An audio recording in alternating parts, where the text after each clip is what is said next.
नमस्ते दोस्तों, मैं आशीष मौर्य। दोस्तों, यह महिंद्रा की जैलो गाड़ी है। दोस्तों, इसके फ्रंट व्हील से बहुत तेज़ घरघराहट का आवाज़ आ रहा है। आज हम इस वीडियो में देखेंगे कि आवाज़ कहां से आ रहा है। आवाज़ आने का दो कारण हो सकता है, या तो डिस्क पैड घिस गया होगा या बेरिंग ख़राब हुआ होगा।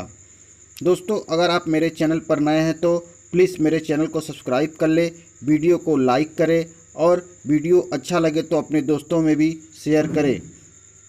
तो आइए देखते हैं कहां से आवाज़ आ रहा है।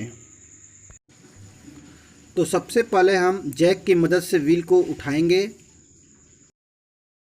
यहाँ व्हील तो अच्छे से घूम रहा है और चक्के में प्ले देखेंगे।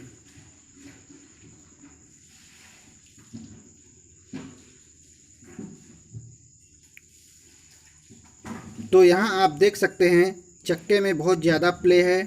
इसका मतलब है कि चक्का का बेरिंग ख़राब हुआ है। ये यहाँ पर बहुत ज़्यादा प्ले बता रहा है।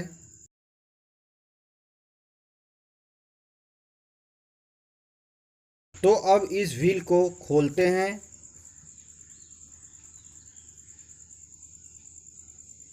इस व्हील कैप को ऐसे निकाल लेंगे और व्हील के नट को खोलकर व्हील बाहर कर लेंगे और यहाँ से डिस्क पैड कैलिपर असेंबली को बाहर निकालेंगे।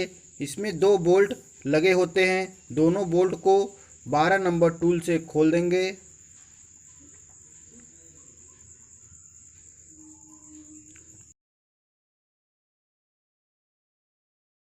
और ऐसे बाहर निकाल देंगे।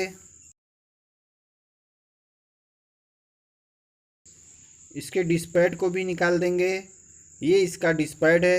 बेरिंग ख़राब हो जाने से डिस्क पैड घिस गया है और इधर का भी डिस्क पैड घिस गया है और ये डिस्क पैड पत्ती है।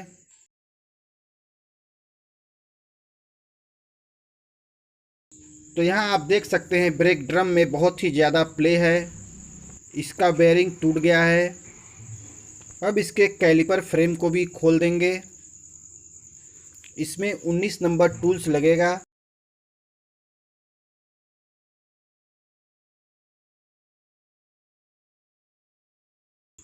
अब यहाँ हब के कैप को ऐसे निकाल देंगे।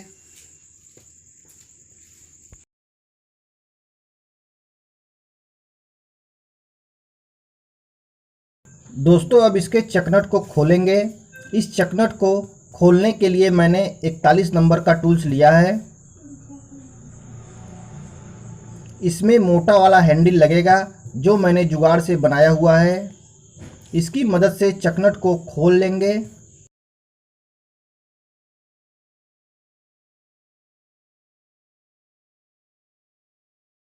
ऐसे चकनट को खोल देंगे। इसके हब को बाहर निकालेंगे। कभी कभी हब हल्का चोट देने पर निकल जाता है और कभी कभी बहुत ही टाइट होने पर हब नहीं निकलता है। तो मैंने ये पुलर भी जुगाड़ से बनाया है। इस पुलर से मैं डीजल जीप का पछला हब मैक्सिमो विंगर के हब को आसानी से निकालता हूँ। इस पुलर को हब में ऐसे लगाएंगे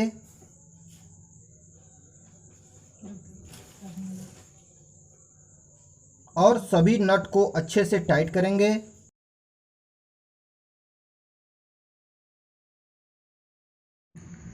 इस पुलर को टाइट करेंगे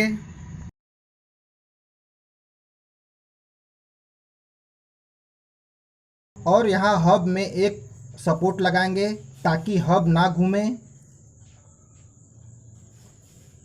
और यहाँ से पुलर को ऐसे टाइट करेंगे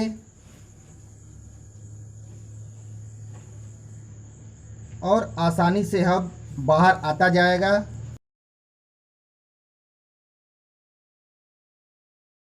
तो यहाँ आप देख सकते हैं हब बाहर आ रहा है और इसका जो बेरिंग टूटा हुआ है उसके जो गोली है वो निकल गए हैं सब।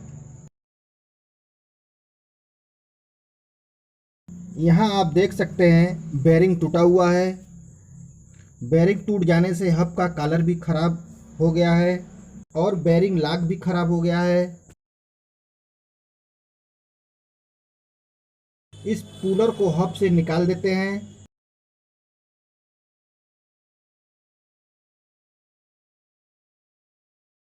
दोस्तों यह चकनट वाशर है।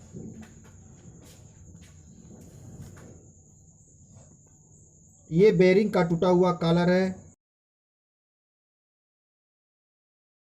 नए बेरिंग को लगाने के लिए अब इस हब को खराद पर भेजेंगे। खराद पर प्रेस मशीन से टूटे हुए बेरिंग को निकालेंगे और नए बेरिंग को प्रेस मशीन से दबाकर बैठा देंगे। और बेरिंग टूट जाने से हब स्पंडल में भी स्क्रैच आ गया है, तो इसे भी खराद पर सही करवाएंगे ताकि हब को लगाने में आसानी हो। इस स्पंडल को खोलकर बाहर निकालेंगे।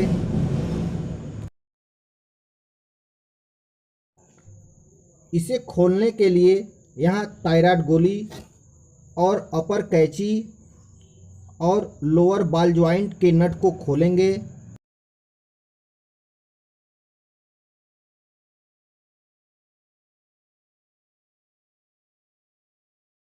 सभी नट को खोल लेने के बाद ऐसे चोट देकर स्पंडल को बाहर निकाल देंगे।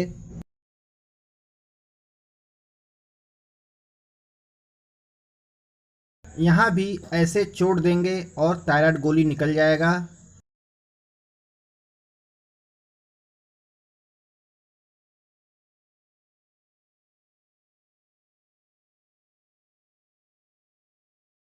और ऐसे ही नीचे लोअर बॉल ज्वाइंट पर भी चोट देंगे और स्पंडल निकल जाएगा।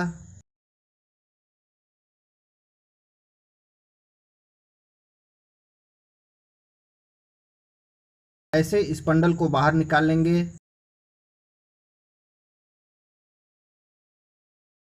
इसे खराद पर भेजकर बेरिंग लगवा देते हैं और स्पंडल को भी सही करवा देंगे।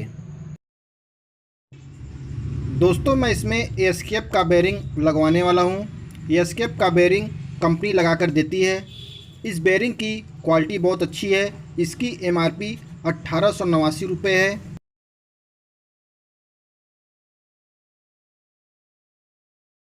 दोस्तों हब में बेरिंग लग कर आ गया है, तो यहाँ आप देख सकते हैं बेरिंग अच्छे से बैठ गया है और नया लॉक लगा है। हब का कॉलर घिस जाने से लॉक को वेल्डिंग किया गया है।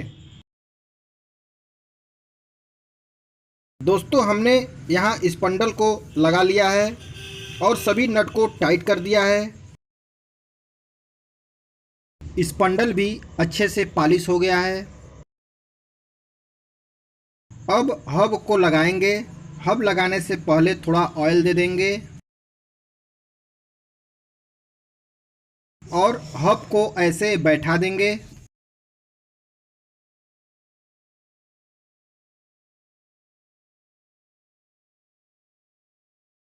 इस बेरिंग वाशर को लगाएंगे। उसके बाद चकनट को अच्छे से टाइट करेंगे।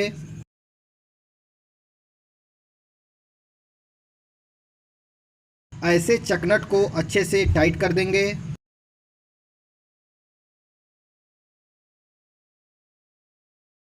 चकनट को अच्छे से टाइट करने के बाद यहाँ हल्का सा लॉक कर देंगे और इस कैप को भी लगा देंगे।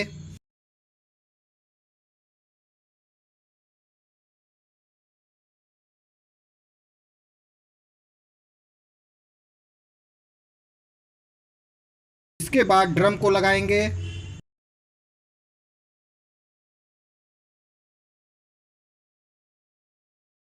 ड्रम लगाने के बाद इस कैलिपर फ्रेम को भी लगाएंगे। दोस्तों इसका डिस्पैड ख़राब हो गया है। ये मेरे पास कुछ बढ़िया डिस्पैड है, इसे लगाएंगे। अभी राइट साइड का डिस्पैड सही है, तो जब दोनों डिस्पैड साथ में घिस जाएंगे तब नया लगा देंगे।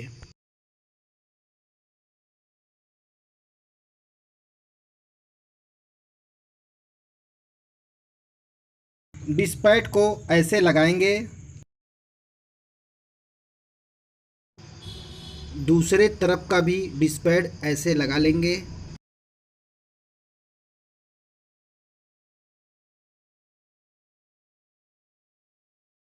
इसके एयर स्क्रू को खोल देंगे।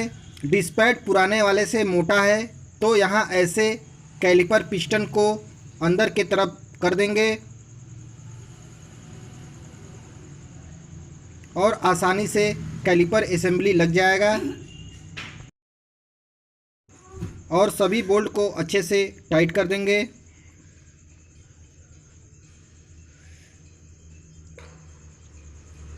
हब बेरिंग और हब अच्छे से फिट हो गया।